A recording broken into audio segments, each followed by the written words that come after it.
बहू में पैसे लाएगी। सुधा एक वर्किंग वाइफ और बहू थी। सुधा के बाहर काम करने से ना तो उसकी सास को कोई दिक्कत थी और ना ही पति को। ऐसे ही एक सुबह सुधा अपनी सास कुंती से कहती है, माँ जी आज मेरे ऑफिस में मीटिंग है, इसलिए आज आने में देर हो जाएगी। आप मेरा और रोहित का इंतजार मत करना और खाकर सो जाना। पर बहू कितना समय लग जाएगा तुझे आने में? अगर 8-9 बज जाएंगे तो भी हम तेरा इंतजार कर लेंगे, क्योंकि बहू तेरे बिना ना ये घर बहुत खाली लगता है। माँ जी गंगू है ना आपका ख्याल रखने के लिए, मैं उससे कह दूंगी वो आपको अकेली ना छोड़े। सुधा अपनी सास को समझाकर वहां से चली जाती है और गंगू कुंती का ख्याल रखने लगती है। गंगू बेटा, शाम हो रही है, जरा चाय तो पिला दे। जी मैम साहब, मैं अभी बनाकर लाती है आपके लिए गर्मा गर्म चाय। गंगू चाय बनाकर कुंती को देती है। कुंती और गंगू एक साथ बैठकर चाय पीने लगते हैं। तभी वहाँ कुंती की बेटी नेहा अपने पति मोहित के साथ आती है और वो अपनी माँ को इस तरह चाय पीता देखकर बोलती है, क्या बात है माँ, अकेले अकेले चाय पी रही हो? अपनी बेटी दामाद को चाय नहीं पूछोगी? अरे नेहा, दामाद जी आप दोनों यहाँ आइए, आइए बैठिए। कुंती की बात सुनकर नेहा और मोहित बैठ जाते हैं, जिसके बाद कुंती गंगू को चाय बनाकर लाने के लिए कहती है। गंगू भी चाय और नाश्ता लाकर देती है। घर में गंगू और कुंती को अकेला देखकर नेहा अपनी माँ से कहती है, माँ घर में कोई दिखाई नहीं दे रहा, भाभी कहाँ है? अरे बेटा, तेरी भाभी अपने ऑफिस गई है। मैं घर में बोर ना हो जाऊं इसलिए तेरी भाभी ने गंगू को इस घर में रख लिया है। अब ये ना यहीं रहती है, घर का काम करती है, साथ में मेरा ख्याल भी रखती है। मैं भी गंगू के साथ रह लेती हूँ, थोड़ा मेरा भी मन लगा रहता है। भाभी ने बिल्कुल सही किया। देखो वो बाहर जाकर भी आपका कितना ख्याल रखती है, लेकिन आपकी बेटी है जो हर वक्त लड़ती रहती है। हाँ हाँ, आपको तो मुझ में कमी ही दिखेगी। अगर मुझ में इतनी ही कमी है तो कर लेते ना किसी और से शादी, क्यों कि मुझसे शादी? देख रही है मम्मी जी आप किस तरह से मुझसे लड़ रही है। मैंने इसको घर पर बस इतना कहा कि भाभी बाहर जॉब कर रही है, अगर तुम भी भाभी की तरह बाहर काम करोगी तो मेरी थोड़ी मदद हो जाएगी। मेरे इतना बोलते ही मुझसे और मेरी माँ से ये इतना लड़ने लगी कि आपको क्या ही बताऊं, और जिद करने लग गई कि मुझे मेरी माँ के घर जाना है, इसीलिए मैं इसको यहाँ लेकर आ गया। नेहा बेटा, ऐसा नहीं करते, तुम लाड़ झगड़ कर आई हो, ये बातें प्यार से भी तो हो सकती है ना। माँ मेरी बात तो सुनो, मेरे बस की नहीं है बाहर जाकर काम करना, और अगर मुझे कोई प्रेशराइज करे तो मैं घर छोड़कर चली जाऊंगी। अगर आपको भी मेरे यहाँ रहने से कोई दिक्कत है तो आप बता दीजिए, मैं चली जाऊंगी। अरे कैसी बात कर रही है नेहा, ये तेरा भी घर है, तेरी मर्जी, तू जितने दिन यहाँ रहा है। ठीक है मम्मी जी, मैं चलता हूँ। मैं इसे बस यहाँ छोड़ने के लिए आया था। जब इसको लगे कि इसे वापस अपने ससुराल जाना चाहिए तो आप मुझे फ़ोन करके बुला लीजिएगा। इतना बोलकर मोहित वहाँ से चला जाता है, जिसके बाद कुंती अपनी बेटी नेहा को समझाने लगती है। काफ़ी समझाने के बाद भी नेहा नहीं समझती और अपने कमरे में गुस्से से चली जाती है। देर रात जब रोहित और सुधा घर आते हैं तो वो दोनों नेहा को देखकर खुश हो जाते हैं। अरे ननद जी आप यहाँ कब आई? बस आज सुबह ही आई, जब आप माँ को इस नौकरानी के साथ छोड़ कर गई थी। अरे आप माँ का ख्याल नहीं रख सकती, कम से कम माँ की जिम्मेदारी किसी नौकरानी के हाथ तो मत दीजिए। नेहा ये तू क्या बोल रही है? तुझे पता भी है तू किस तरह की बात कर रही है? ये तेरी बड़ी भाभी है और भाभी माँ समान होती है। रोहित की बात सुनकर नेहा कुछ नहीं बोलती और अपने कमरे में चली जाती है। ऐसे ही समय बीतता है और बीतते समय के साथ सुधा और रोहित अपने अपने काम में व्यस्त रहते हैं और कुंती अकेली। क्योंकि सुधा बाहर काम करती थी और मोहित भी नेहा को बाहर काम करने के लिए कहता रहता था, सिर्फ इसलिए नेहा को सुधा से जलन होने लगी थी। नेहा अब मौका देखते ही अपनी माँ के कान भरने शुरू कर देती है। मैम साहब खाना तैयार हो गया है, आप कहे तो मैं आपका खाना निकाल दूं? हाँ हाँ निकाल दे गंगू। गंगू और कुंती को इस तरह बात करता देख नेहा अपनी माँ के पास जाकर बैठ जाती है। माँ मुझे ना आपके लिए बहुत बुरा लगता है। क्यों बेटा, तुझे मेरे लिए बुरा क्यों लगता है? मुझे तो किसी चीज की कमी नहीं है, ना तेरी भाभी किसी चीज की कमी होने देती है मुझे। माँ मुझे आपके लिए इसलिए बुरा लगता है क्योंकि आपके पास बहू होने के बाद भी आप अकेली रहती हैं, वो भी इस नौकरानी के साथ। बताइए, आपके लिए नौकरानी रख दी गई है, आपका सारा काम मैं ही कर देती, लेकिन क्या करूँ, मेरी भी तो शादी हो गई है अब, और शादी के बाद तो बेटी पराया धन हो जाती है। पराया धन किसी के घर में जाकर अपनी थोड़ी ना चलाएगा। अरे जो ख्याल अपने घर वाले रखते हैं ना अपनी सास और माँ का, वो एक नौकरानी कभी नहीं रख सकती। ये तू क्या बोल रही है नेहा? गंगू मेरा ख्याल बहुत अच्छे से रखती है और उसको मैंने कभी नौकरानी समझा ही नहीं। हमेशा अपनी बेटी का दर्जा दिया है उसको। गंगू और सुधा की तरफदारी सुनकर एक बार फिर नेहा का दिमाग घूम जाता है और वो गुस्से में बड़बड़ाते हुए वहाँ से चली जाती है। ऐसे ही समय बीतता है और बीतते समय के साथ एक दिन नेहा सोफे पर बैठकर अपना फ़ोन चला रही थी। तब वो अपनी भाभी का स्टेटस देखती है जो कुछ लड़कों के साथ बैठकर खाना खा रही थी। ये देखकर नेहा एक बार फिर पहुंच जाती है अपनी माँ के पास।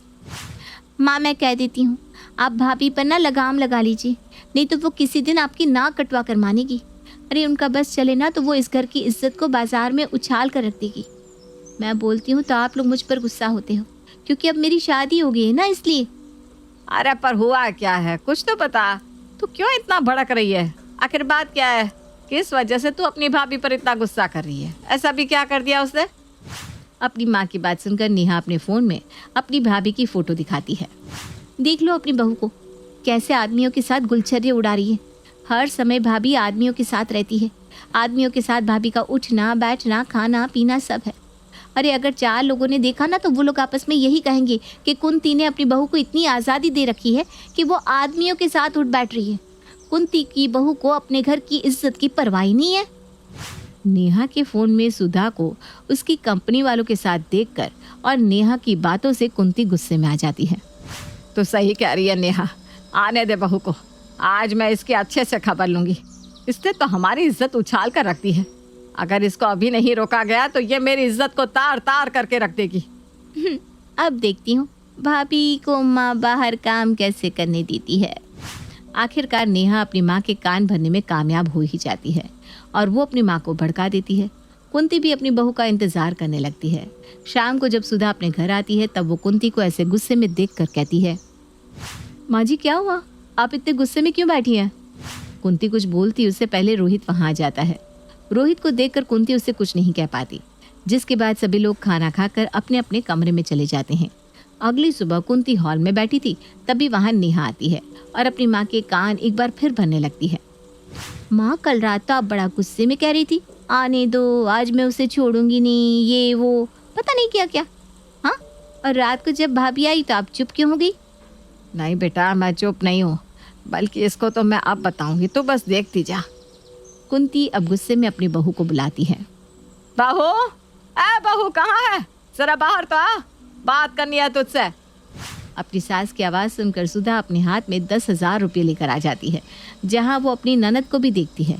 अपनी ननद को देख सुधा उसे इग्नोर करती है और अपनी सास के हाथ में 10,000 थमा देती है।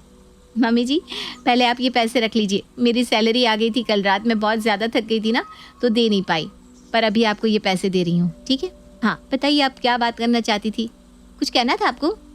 अपने हाथ में 10,000 देखकर कुंती का मुंह बंद हो जाता है और वो एक बार फिर अपनी बहू की तरफ हो जाती है और उसकी तरफदारी करने लगती है। अरे नहीं बहू, मैं कहाँ तुझे कुछ कह रही थी। मैं तो बस ये कह रही थी कि आज तेरी ननद घर में खाना बनाएगी। वो कह रही थी कि उसकी शादी हो गई है, नहीं तो वही इस घर में खाना बनाती। तो मैंने भी बोल दिया, क्या हो गया, शादी के बाद भी तो बेटी जब अपने घर आती है तो बेटी बनकर ही आती है ना। क्यों नेहा बेटा, सही कह रही हो ना? हाँ हाँ माँ, सही कह रही हैं आप। सुधा बहू, आज नेहा खाना बनाएगी, तो आज तू टाइम से घर आ जाना, लेट मत करना। जी माँ जी, मैं समय से आ जाऊंगी। सुधा मुस्कुराते हुए वहाँ से जाने लगती है और जाते हुए अपनी ननद से कहती है, ननद जी कोशिश करते रहिए, हिम्मत मत हारिएगा, क्योंकि कोशिश करने वालों की कभी हार नहीं होती। इतना बोलकर अब सुधा वहाँ से चली जाती है, तो वहीं उसकी ननद का पासा उसी पर उल्टा पड़ जाता है, जिसके बाद नेहा भी अपना बोरिया बिस्तर बांधकर अपने ससुराल चली जाती है और इस तरह एक बार फिर सुधा का घर पहले की तरह खुशहाल हो जाता है। छोटी मोटी बहस तो हर घर में होती है, कहीं ज्यादा तो कहीं कम, लेकिन तब क्या जब बात आत्मसम्मान पर आ जाए। ये कहानी है सोनिया की। सोनिया की शादी राहुल से हुई थी। मस्ती लड़ाई झगड़े तो हर घर में होते हैं, उसी तरह इनका जीवन भी गुजर रहा था। एक बार की बात है, राहुल, आप बिल्कुल बदल गए हो। आप मुझे कहीं घुमाने नहीं ले जाते हो, मूवी भी नहीं दिखाते हो, यार सुनते ही नहीं हो, आइसक्रीम खिलाने भी नहीं ले जाते हो। छोटी बच्ची हो क्या? राहुल, छोटी बच्ची तो नहीं, लेकिन उम्र में तो आपसे छोटी ही हूं ना मैं। अच्छा मैडम, चलो मैं अब ऑफिस के लिए जाऊं? अरे मेरी बात नज़रअंदाज करके जा रहे हो ना, ये ठीक नहीं है। मुझे तो लगता है कि अब आप किसी और को घुमाने ले जाने लगे हो। मुझसे तो मन नहीं लगता ना आपका। अरे पगली, तुम्हारे सिवा कौन है मेरा? किसको लेके जाऊंगा घुमाने? ये बात तो आप ऐसे भी बोल सकते थे ना। थप्पड़ क्यों मारा? यही मेरा प्यार है। चलो अब बाय, मुझे देर हो रही है। ऐसे कौन प्यार जताता है थप्पड़ मार के? फिर सोनिया अपने काम में लग जाती है। वहीं दोपहर में जब वो कपड़े धो रही थी तभी बहू कहाँ है? मुझे दवाई तो दे दे, मेरी दवाई का समय हो गया है। हाँ थोड़ा रुक जाइए, कपड़े धो के आती हूँ। अरे तब तक तो बहुत देर हो जाएगी, दवा का समय निकल जाएगा। तू आके बता दे, मैं खुद ही ले लेती हूँ। माँ जी आप ना वो ब्लू वाली गोली ले लो, डॉक्टर ने दोपहर में वही खाने के लिए कहा है। बहू ने ब्लू वाली गोली तो बोली, लेकिन यहाँ तो दो दो गोलियाँ हैं, एक स्काई ब्लू और एक नेवी ब्लू। इसमें से कौन सी ब्लू लेनी होगी? शायद यही स्काई ब्लू, यही खा लेती हूँ। वहीं शाम के समय सोनिया की सास की तबीयत और भी ज़्यादा खराब हो जाती है। और जब राहुल घर आता है, सोनिया, माँ कहाँ गई? दिखाई नहीं दे रही। पता नहीं, दोपहर में दवाई खाने के बाद माँ जी कमरे से बाहर ही नहीं आई। शायद तब से आराम ही कर रही हैं। 5 घंटे हो गए, अब तक आराम? बेटा, तेरी माँ कमरे में काफ़ी देर से सोई है, अब तू ही जाके देख के क्या हुआ है। माँ क्या हुआ? काफी देर से सो रही हो। राहुल माँ का टेम्परेचर चेक करता है तो उन्हें बहुत तेज़ बुखार था और वो दर्द से तड़प रही थी। ये क्या? इनको तो बहुत तेज़ बुखार है। बेटा, सर भी दर्द से फटा जा रहा है, डॉक्टर को बुला ले। हाँ माँ, अभी कॉल करता हूँ उन्हें। कुछ देर बाद, डॉक्टर साहब, क्या हुआ है माँ को? इन्होंने कोई गलत दवाई खा ली थी, जिस कारण इनकी तबीयत बहुत ज़्यादा खराब हो गई। गलत दवा? हो सकता है माँ ने गलती से खा ली हो। जी, मैंने इंजेक्शन दे दिया है, कुछ समय में ये ठीक हो जाएंगी, लेकिन इस बात का ख्याल रखें कि फिर से ऐसा कभी ना हो। जी जी डॉक्टर, हम पूरा ध्यान रखेंगे। चलो सब ठीक हो गया, अच्छा हुआ, वरना माँ जी को एडमिट करना पड़ता तो कितना खर्चा हो जाता और आपको काम से भी छुट्टी लेनी पड़ती। तभी राहुल सोनिया को जोरदार थप्पड़ मारता है। मुझे थप्पड़ क्यों मारा तुमने? आज माँ की तबीयत खराब होने के जिम्मेदार सिर्फ तुम हो। तुम्हारे ही कारण माँ की हालत सीरियस हो गई थी। एक काम तुमसे ढंग से नहीं होता क्या? माँ को गलत दवा क्यों दी तुमने, जबकि तुम्हें उनकी दवाइयों के बारे में अच्छे से पता है? लेकिन मैंने तो आज माँ को दवाई दी ही नहीं। मैं कपड़े धो रही थी तो मैंने उन्हें बता दिया था कि माँ ब्लू वाली दवाई खानी है।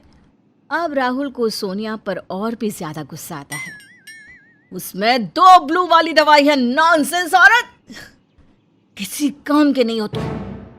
वहीं सोनिया पड़े पड़े बिस्तर पर रो रही थी। सब मेरी ही गलती है, काश मैं माँ को समय से दवा दे देती, आज हमारा झगड़ा ना होता। मुझे ही मारकर मुझसे ही गुस्सा हो गया। वहीं आए दिन किसी न किसी बात पर राहुल की आदत हो गई थी सोनिया पर हाथ उठाने की। फिर एक दिन, सुनिए जी, ये बिजली का बिल आपके मोबाइल में ऐप है ना, उससे भर दीजिए ना। मेरे पास समय नहीं है, तुम बिजली विभाग के ऑफिस में जाकर बिल के पैसे जमा करके आओ। अरे घर में 70 काम पड़े हैं, मैं ये भी करूं, मैं वो भी करूं, आखिर क्या क्या करूं मैं? आप बिल भर दीजिए ना ऑनलाइन। लेकिन राहुल सोनिया की बात अनसुना करके वहां से चला जाता है। वहीं घर में ज्यादा काम होने के कारण सोनिया बिजली का बिल भरने नहीं जा पाती। अरे 6 बज गए, अब तो बिजली विभाग का ऑफिस भी बंद हो गया होगा, अब क्या करूं? वहीं जब रात में सब डिनर कर रहे थे तभी घर की लाइट्स कट जाती है। अरे ये लाइट कैसे कट गई? बाहर तो लाइट है, बेटा देख तो, कहीं किसी ने स्विच के साथ कोई छेड़छाड़ तो नहीं की? तभी राहुल स्विच चेक करके आता है। सोनिया, लाइट बिल नहीं भरा ना तुमने? वो मैं घर का काम। तभी गुस्से से राहुल सोनिया को एक जोर का थप्पड़ मारता है, जिसकी गूंज पूरे घर में गूंजने लगती है और उससे ज़्यादा सोनिया के दिमाग में। तभी सोनिया गुस्से से रोते हुए कमरे में चली जाती है। बेटा, तूने बिना मतलब बहू पर हाथ उठा दिया। उसने तो तुझसे कहा था ना बिजली बिल भरने के लिए, लेकिन तू ही उससे अनसुना करके चला गया। बिजली विभाग का ऑफिस कितना दूर है यहाँ से। तुझे तो मोबाइल से करना था, वो भी नहीं कर पाया तू, और बहू को दोष दे रहा है। अरे चुप रहिए ना आप, ये उन दोनों के बीच का मामला है। वैसे भी जब राहुल ने कहा तो बहू को करना चाहिए था ना काम। अरे ऐसे भी घर में कौन सा पहाड़ तोड़ लेती है वो। वहीं लाइट ना होने के कारण रात भर सभी को गर्मी से नींद नहीं आती और सुबह सभी को उठने में देर हो जाती है। मेरा टिफिन कहाँ है? अभी तक नहीं बनाया। वो देर से उठने के कारण ना लेट हो गया बनाने में। बस बहुत हुआ, दिन ब दिन आलसी और कामचोर होती जा रही हो तुम। इस तरह राहुल बिना टिफिन लिए ही ऑफिस चला जाता है। अभी सोनिया रात की बात भूली तक नहीं थी कि उसके गाल पर एक और थप्पड़। माँ जी, मुझे आपसे कुछ बात करनी थी। बोल, क्या बात है? माँ जी, इनको समझाइए ना, हर बात पर मुझे थप्पड़ मार देते हैं। गलती मेरी हो या ना हो, बिन बात के ऐसे कौन करता है? देख बहू, ये तुम दोनों के बीच की बात है, इसमें मैं कुछ नहीं कर सकती। वैसे भी ये सब तो नॉर्मल सी चीज़ है। तेरा पति है वो, अगर 2 थप्पड़ लगा भी दिए तो क्या हो गया? इतना नहीं सोचते, जा काम कर। सोनिया को सास की बातें बिल्कुल ठीक नहीं लगती, जिस कारण वो अपनी माँ को कॉल करती है। कैसी है बिटिया रानी? माँ, मैं बिल्कुल ठीक नहीं हूँ। अरे अरे, क्या हुआ? रो क्यों रही है बेटा? तभी सोनिया अपनी माँ को सारी बात बताती है। बेटा, ये भी कोई बताने वाली बात है? मियाँ बीवी का मैटर है, अपने से सॉल्व कर लो ना। और शादीशुदा जीवन में इतना एडजस्टमेंट तो ज़रूरी है। अगर दामाद जी ने गुस्से में 1-2 थप्पड़ मार भी दिया तो क्या हो गया? तुझसे प्यार भी तो उतना ही करते हैं ना, और रहना तो तुझे वहीं है, तो बगावत करके क्या होगा बेटा? क्या है ये माँ? सब मुझे एक ही सुझाव दे रहे हैं। ऐसा होता है, ऐसा होता है। ये तमाचा सिर्फ मेरे गाल पर नहीं बल्कि मेरे आत्मसम्मान पर पड़ा है। आज ये मुझ पे हाथ उठा रहे हैं, कल को जाने क्या करे। नहीं, अब मैं ऐसा नहीं होने दूंगी, कोई मेरा साथ दे या ना दे। वहीं शाम को जब राहुल घर आता है तो आज बहुत थक गया हूँ। सोनिया, मेरे जूते निकालो। ये तो आप खुद से भी कर सकते हो ना। वैसे भी मैं पूजा करने जा रही हूँ। पहले जूते निकालो फिर जाओ। सोनिया राहुल को कोई जवाब नहीं देती, जिस कारण गुस्से में राहुल फिर से सोनिया को मारने के लिए हाथ उठाता है। तभी सोनिया राहुल का हाथ पकड़ लेती है। बस, बहुत हुआ, दोबारा ये गलती ना करना। सोनिया ने पहली बार राहुल का विरोध किया था। ये देखकर राहुल को काफी शौक लगा कि एक ही दिन में इतना परिवर्तन कैसे। अब सोनिया राहुल का हर काम करके तो देती, लेकिन कोई भी गलत बात या गलत हरकत वो गलती से भी बर्दाश्त ना करती। फिर एक दिन, सोनिया कहाँ हो? क्या हुआ, कहिए। ये मेरी शर्ट पर का दाग छूटा क्यों नहीं? हाथों में जोर नहीं है क्या? अब कपड़े भी साफ नहीं होते तुमसे? दूसरी शर्ट पहन लीजिए ना, कपड़े के तार में जंग लग गया है, शायद उसी का दाग है ये। लाइए, मैं इसे धो देती हूँ। तुम्हें एक्सक्यूज देना अच्छे से आता है ना? हाँ? फिर राहुल सोनिया को थप्पड़ मारने जाता ही है कि सोनिया उसका हाथ पकड़ लेती है और वो भी उसे मारने के लिए हाथ उठा देती है। यह देखकर राहुल सहम सा जाता है। सोनिया ने पहली बार ऐसा किया था। तुम्हें मारना मेरा इंटेंशन नहीं है राहुल, आई नो। शायद मेरे हाथ उठाने से तुम्हारा मेल ईगो हर्ट हो। अगर मैं तुम्हें सम्मान देती हूँ तो मैं बदले में सिर्फ सम्मान की ही उम्मीद करती हूँ। बिन बात के बार बार थप्पड़ मारना कहाँ का इंसाफ है, बताइए तो। अगर मैंने अभी तुम पर हाथ उठा दिया तो दुनिया की नज़रों में तो मैं ही गलत बन जाती ना। तो जब तुम मुझे बिना बात के थप्पड़ मारते रहते हो तो मुझे कैसा लगता होगा? जब जब तुमने मुझे थप्पड़ मारा है वो मुझसे ज्यादा मेरे आत्मसम्मान को थप्पड़ लगता है, जो मैं अब बर्दाश्त नहीं कर सकती। सोनिया ने पहली बार राहुल के सामने मुंह खोला था। वहीं सोनिया की बातें सुनकर राहुल की आंखें नम हो जाती है और उसे अपनी गलती का एहसास होता है और अंत में सोनिया की उसके आत्मसम्मान के लिए उठाई गई आवाज़ सफल होती है।